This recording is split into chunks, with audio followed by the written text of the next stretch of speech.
Hi guys, ఇక్కడేంటి ఇంత పెద్ద line ఉంది అనుకుంటున్నారా? ఈరోజు మేము ముంబైలో ఉన్న ఒక టెంపుల్కి వచ్చాం ఫ్రెండ్స్. యాక్చువల్గా లైన్ అనేది చాలా పెద్దగా ఉంది, పైగా ఎండ కూడా ఎక్కువే ఉంది. సో ఇక్కడ కొందరు వాటర్ బాటిల్స్ అనేవి ఫ్రీగా ప్రొవైడ్ చేశారు. నా వాటర్ బాటిల్ కూడా నాకు వచ్చేసింది.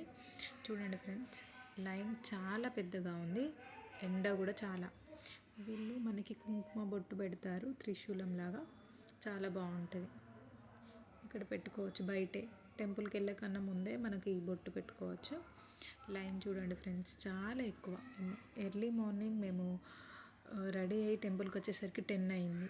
సో 10 నుండి మాకు దర్శనం అయ్యే లోపు 3:30 అలా అయిపోయింది ఫ్రెండ్స్. చాలా యాక్చువల్గా మేము న్యూ ఇయర్ రోజు వెళ్ళాం. ఈ టెంపుల్ ఎక్కడ అంటే ముంబైలో ఉన్న అంబర్నాథ్ అనే ప్లేస్. టెంపుల్ పేరు అంబర్నాథ్లో ఉంటుంది శివాలయం.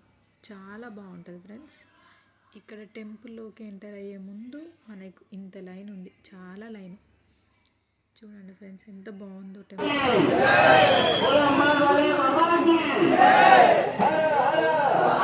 నుండి లోపలికి వెళ్ళేసరికి కూడా మాకు మినిమం 45 మినిట్స్ పట్టింది. టెంపుల్ అయితే చాలా బాగుంది చూడడానికి బయట నుండి. లోపల నేను ఎప్పుడెప్పుడు శివుని చూద్దామా అనే తపనతో ఉన్నా, కానీ దర్శనం ఒక 10 సెకండ్స్లో అయిపోయింది. లోపల అసలు మనల్ని ఎక్కువసేపు ఉండనివ్వరు.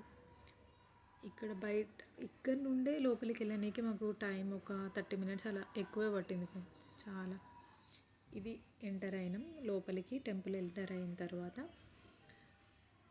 ఎంటర్ అయిన కొద్దీ తొందర ఫాస్ట్గా జరిపేసే ఫ్రెండ్స్. కింద ఉంటారు యాక్చువల్గా శివుడి, మనకి ఇలా కింద కనిపిస్తుంది. కానీ ఇక్కడ ఫొటోస్ అలౌ చేయలేరు కాబట్టి నేను వీడియో తీయలేకపోయినా. కానీ లోపల శివుడు మాత్రం చాలా బాగుంటుంది ఫ్రెండ్స్, చాలా అంటే చాలా. స్టిల్ మేము బయటకు వచ్చాక కూడా లైన్ చూడండి ఎంత పెద్దగా ఉందో. అది నేనే నేనే ఫ్రెండ్స్ ఆ ఫోటోలో. చూడండి ఫ్రెండ్స్, ఇది టెంపుల్ వ్యూ. ఎంట్రీ ఇది ఎంట్రీ ఫ్రెండ్స్, టెంపుల్కి ఎంట్రీ. చాలా బాగుంటుంది చూడడానికి. ఇక్కడ నుండి టెంపుల్ లోపలికి వెళ్ళొచ్చు. ప్రసాదం బాగుంది ఫ్రెండ్స్, ప్రసాదం అయితే మాకు ఆ రోజు లంచ్లా అయింది. ఇంకో వీడియోతో మళ్ళీ కలుద్దాం. Bye guys.